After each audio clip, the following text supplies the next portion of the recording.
Hello everyone, welcome to our channel, and today we'll see how we can fix the issue of screen flickering on Android. So for that, open up your settings, and after that scroll down a little bit. Then you will see this option of additional settings. Just click on it, scroll down, and then you will see developer options. You might not be able to see developer options if you have not enabled it, and there are different ways to enable developer options in your phone, and you can find that video in our channel, so that will help you. So after opening up developer options, scroll down a little bit, but a little more, and find this option of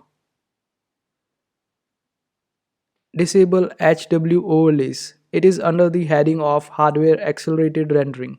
Just enable this option and your problem will get solved. And that's how you do it. I hope this video was helpful. Make sure to hit that like button and also subscribe to our channel for more helpful videos.